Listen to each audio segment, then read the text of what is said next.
Hey everybody, this is Stewart. I'm from BlizzPro, the Hearthstone site managing, and I'm here today with my special guest. I'm going to let him introduce himself, and we're just going to talk about a couple of things related to Hearthstone, Don't Kick My Robot team, and maybe even some special announcements at the end. So go ahead and introduce yourself to people. Thanks, Steve. I appreciate it. I'm Poach, the leader and founder of Don't Kick My Robot. Awesome, man. Alright, so let's start with your background. Can you give us just a brief history of your gaming and what eventually brought you to Hearthstone? Yeah, no, I've been playing video games for a long time. Started off in StarCraft, Moodboard, worked my way through MMORPGs and League of Legends, and when Hearthstone was announced at PAX East a couple years back, got excited. I said, you know what, I'm going to make a team. I'm going to make a team, and it's going to be the best team out there. Go for the gusto right from the beginning. I have to, you know. Right on, man. We created our team right after the Dodge House, and we were the second team in closed beta. Excellent, man. So let's actually talk about Don't Kick My Robot. So, you know, give us a similar treatment for that, what the history of it is, and how the idea kind of came to you to create this team. Yeah, no, those are great questions. You know, my wife was trying to help me come up with a name, and coming up with the right name is really important and really difficult. So, you know, my wife was sending me text messages at work. You know, she came up with the chupacabras. She came up with, I think, you know, bloody lamb sausages. Vicious. Very vicious. Very vicious. Which also started to make me just question, you know, our relationship. But he loves you, I promise. I love you. But I was just driving and I was just listening to this song. I didn't know what song it was. It was on the radio, and I started to think to myself, like, don't kick. And I was watching somebody walk their dog. I was like, don't kick my dog. That's a terrible name. And then I was like, I guess Bender came into my head from Futurama. Futurama, right on. Yeah, and I was like, don't kick my robot. And I'm like sitting there and I'm sitting in traffic. And I'm like, you know what? Don't kick my robot. And this is it. This is a name. I texted my wife, not while driving. Of course not. And she's like, really? And I was like, yeah, this is it. And a good name that's really hard to come up with. It really is. Absolutely. But I realized, you know what, I really like this name. It has a lot of, well, to me, it's, you know, our team, you know, don't look past us, give us a shot, and don't kick us, you know, we're gonna get mad, and, you know, and then we're gonna just constantly win as many tournaments as we can. There you go. Spoken like a true fighter. Alright, man. So now that you've been running the team for a significant amount of time, what are some of your thoughts on the progress that you've made thus far, and where would you like to see the team go in the future? I really appreciate those questions too. You know, we started off in grassroots style. I put a post up on iHearthU, their website, saying I'm creating a team, and I started to get some people to, you know, reach out to me and said that they were interested in being a part of the team. And I started to hold tryouts, play against them, make sure that I felt that they were highly skilled enough. At the time, this was in closed beta where 3 stars master was master, it was 2 stars even back then, was the highest you could get. And I was there and I said you had to be at that level. And, you know, I know a lot of people were at that level, but there was still a very small percentage that were actually skilled at the time. And I started to pick up people, and we started to grow that way organically, and at that point kind of snowballed. There wasn't any other teams at the time, so I was able to pick up some really great talent, and we started winning a lot of tournaments. There's a list of all the tournaments that we've won. Some of our members won the King of the Hill for several months. We've won the LH Open, we won the Zotac numerous times, the NESL numerous times. So we're not, you know, that little team that maybe people thought we might end up being. We're a force to be reckoned with, and where we're hoping to go. To answer that is, you know, at this point we are sponsored by Hearthstats. Definitely the place to go to check out, you know, what decks are working out really well and which decks are not, and for you to track your own decks. Then, you know, and they are definitely a sponsor of ours. But we are looking for either a logo, a full logo sponsor, somebody to come in and say we're going to rebrand Don't Kick My Robot as X and run the team that way, or to pick up just some small sponsorships like, you know, like Coca-Cola, you know, small names. And continue the Don't Kick My Robot legacy. But yeah, so I wanted to speak more broadly just about Hearthstone and the state of the game, and especially esports, because obviously that's important to you as the leader of the team. So your role as the founder and the leader of a professional team means that you have to have a heavy interest in kind of seeing how the scene grows and how it cements itself as a serious part of the competitive offerings. So, what are your just general thoughts on where Hearthstone is as an esport right now? No, that's a great question. DreamHack was huge for Hearthstone. It really put Hearthstone on the map finally. People were talking about Hearthstone being an esport, but for DreamHack to actually say, all right, but we're going to host Hearthstone in our venue, that was huge. That's almost like a way of somebody putting a stamp on it saying, we believe. So I do believe that Hearthstone is emerging in esports. I think esports is still emerging to the world. I mean, back when I was in esports many years ago in early 2000, I thought it was emerging then, but it still has a long, it still has a long way to go. And what we're doing, and as a leader of the team, I'm constantly scouting out the talent that's out there, keeping track of what people are running, what they're not running. Our team is making sure that we're prepared to be playing against those decks and creating our own decks to go up against some of these more popular decks. It's really important to keep track of the meta. The meta is changing so much in this game, and as long as you're on top of it, one way to do that would be to check out our article, the Meta Report Weekly, on iHeartU, which then leads to our Deck of the Week, which shows up on BlizzPro's website the following day. Gives you an idea of, all right, so where is the game, and where is it changing, how is it changing, and how can I make sure that I stay up to date with it so that I can compete. So, what we're trying to do is play in every single online tournament there is. We'd love to move to onto going to Fight Night. That would pretty much be the only other thing for us to do, other than once we obtain full sponsorship, where travel will be included. I would definitely like our team to head over to Europe and play in some of these tournaments that are out there. At this time, we just don't have the funding to send the team out there. Gotcha. It's not for a lack of skill, it's for a lack of money. All right, man. Money talks, they say. It does. What kind of improvements or changes do you think that we need before we can kind of stop worrying about Hearthstone arriving as an esport? No, there's one major thing we need, and that is the observation mode. Players have been talking about it for a while. Chan Man, he runs his own show and called Deck Wars, and he takes about 4 hours, maybe more sometimes, just splicing material and editing it so that he can put up the high quality content that he puts out for his show. And that's just not doable on a large scale in tournaments, to have these people spending all this time. People want to watch live events, and that's what esports really is, where it really comes to fruition, is when you have a live event where you're able to watch both players play and see what they're going to do, and really get excited about it. And that's one thing that happens with, for example, League of Legends, where you'll have two teams and you can see both teams, so somebody's hiding in the jungle, or somebody's in the jungle working on a buff, and you can see what's about to happen, and people get excited about that. And it's tough to get excited when you only see one person's point of view, and you're thinking like, well, I don't know what he has because I don't really know what to expect from his deck, but I hope the guy that I'm watching can handle it. It's just too ambiguous right now. So if Blizzard does make an effort to get on spec mode, even if it's just one spectator, it'll allow the content to all come through one source, and I think that will be it. Once that happens, this game that has already blown up will just take off, and the sky's the limit. Anybody that thinks that Hearthstone can't be an esports game is wrong. I mean, there's a lot of RNG, which is randomness to this game, and people think, well, then we can't have a competitive game if there's so much randomness. Right.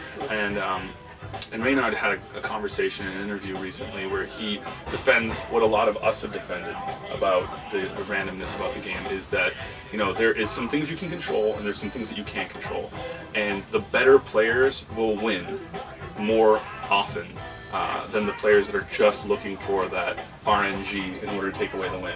So, you have to maximize your odds. It's a game of odds.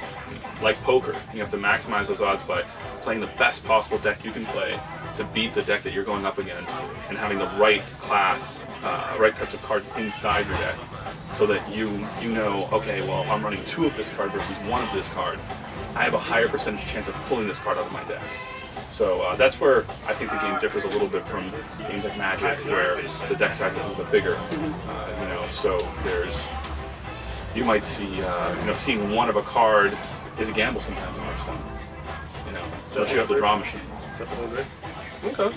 So let's talk about the fact that Blizzard announced their World Championship coming later this year. It's super Very exciting. Very exciting. Everyone's been buzzing about Oh, it. Just some brief thoughts on that. Oh yeah, we're really excited about this, and I love the fact that Blizzard has a couple different ways for you to qualify, whether it's on the ladder and getting to the top 16, or if it's in certain tournaments they're going to be holding, or hosting, or saying that if you win this tournament, you will qualify.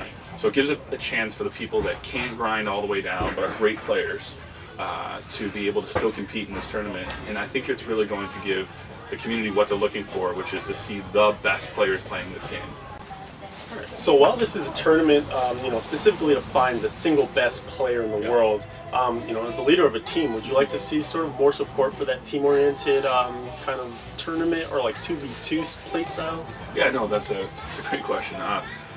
I come from Magic, the background, as far as card games go, other than gin rummy.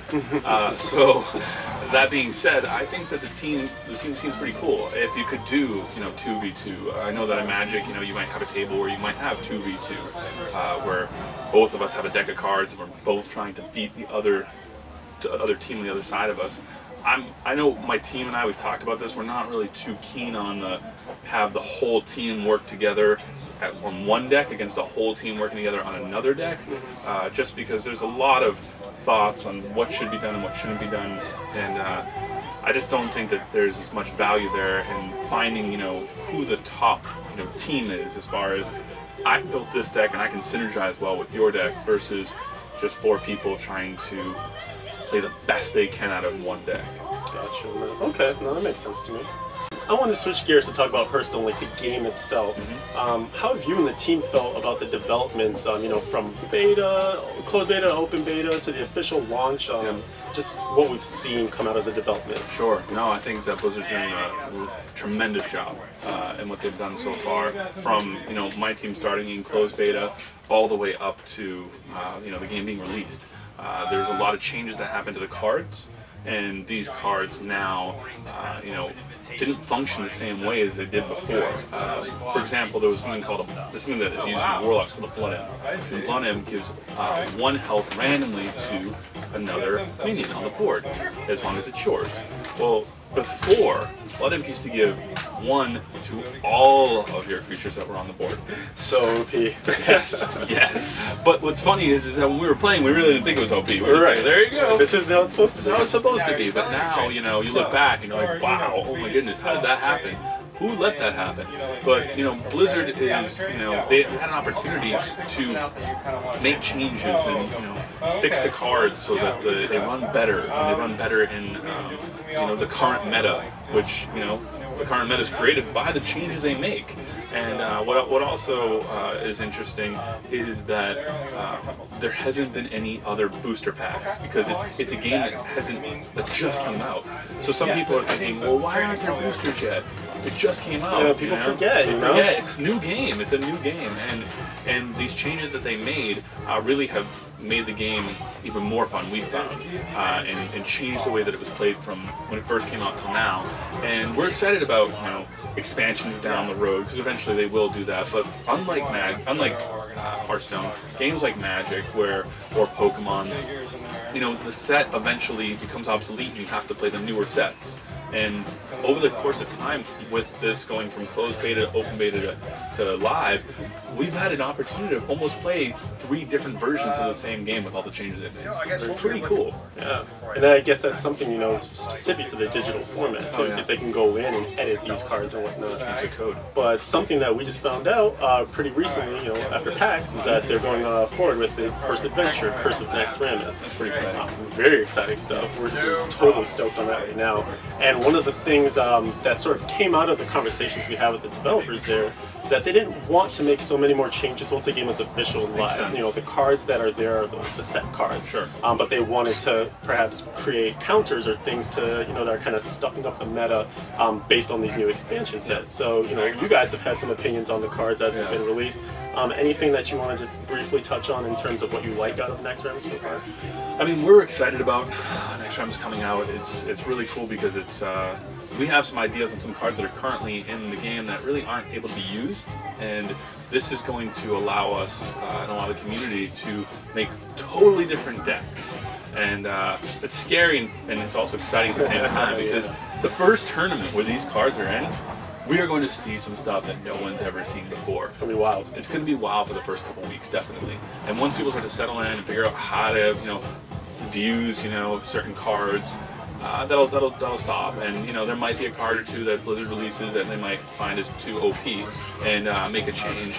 But Paladin might actually have an opportunity to start showing up again. There's some really cool things that we've been toying around with in the back office here at DKMR on what we're going to be putting together for when these decks come out, and we hope to showcase a couple on the Deck of the Week that we host on BlizzPro's website, and in some tournaments to surprise some people. Nice, man. Looking forward to that. Yeah, it'll be great. Is there anything right now in Hearthstone that kind of particularly just grinds your gears, or things that you wish would just get changed? Well, one thing that, this might be a topic that might come up a couple times during our conversation is we want to see the observation mode. We're ready for it, Blizzard. You've done it with StarCraft. You've done it with Warcraft. Give it to us here. We know that we've heard rumors that this is something that you are working on. Please make those rumors come to fruition because we're ready for it. It's going to take Hearthstone to that next level scene. Is it an esport? Yes, I believe it is. But in order for it to really fully emerge, we need to be able to have these observation modes so that these online tournaments can have more coverage. And it's very difficult without an observation mode to allow any of the content to be streamed from both people's point of view. And that's key in esports. I think we talked about that. Just because we want to see what the other person's doing. And that's what gets people into the game. Create the drama. Yeah, there's not a lot of drama. You're sitting there with your cards and like, wow, he's got a really good hand. I hope he doesn't have anything that, could pop out that might make this not a happy day for me. So it's exciting when you get to see both sides.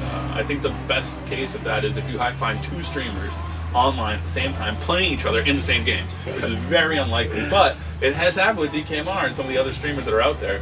So it is kind of funny when you pop on, you're watching a stream, and you're like, oh yeah, I know him. Let me quickly go to his stream, and let me watch the game from both sides. And that's pretty fun. Right on, yeah. And so hopefully, observation mode gives us the synergy of that. Yeah, I think it creates that excitement. Let's end things in general, just kind of bringing it back to the team. Can you tell me about some of the successes that your team has earned so far, and moments where you've been, kind of fatherly proud? Sure. Pride. Yeah. So we had an opportunity to put one of Don't Kick My Robots players on the King of the Hill iHearthU's website, which is very prestigious. I chose Alchemix to go out there, and he represented DKMR to the fullest. He took 4 wins, which was huge. Savich is the only other one that was able to do that, so that was pretty cool. And the other thing that was really nice was that he also won a couple of NESLs, and we had some other players like Brad win Zotek and an NESL, and Top Deck, and Born, DKMR Born won Mana Grind, Zotek, Soulfire Sunday, and some other big tournaments. And it's really exciting when you see your team, win these tournaments. Alchemix recently left DKMR to join Curse.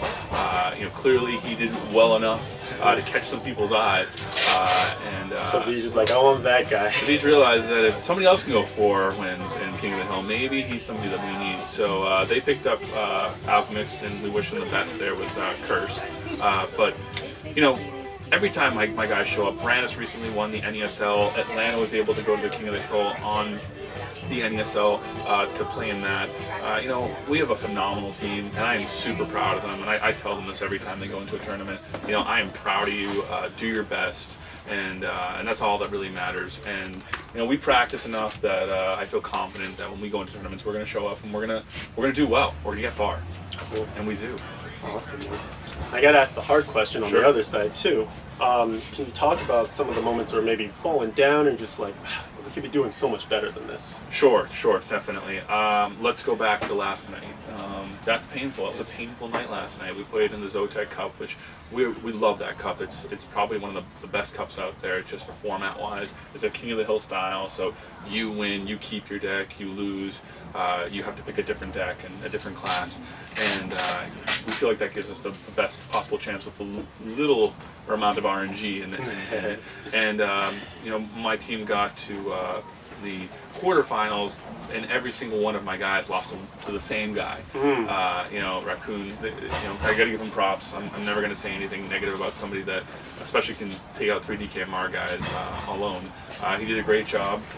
There was some times where, you know, if the right card had come up, but that's part of the game, and you know, it didn't come up, and we move forward. You know, we hold our chins up high, and like the New England Patriots, you know, we are in Massachusetts out there. We are in Massachusetts, we're not Boston. You know, we just have to say, all right, you know what, we lost this game, we made some mistakes, we're going to take a look and see what we could have done better, and we're going to look to the next game. And we're going to look to the NESL, which is tonight. We're focusing on that. We're not going to dwell on that loss.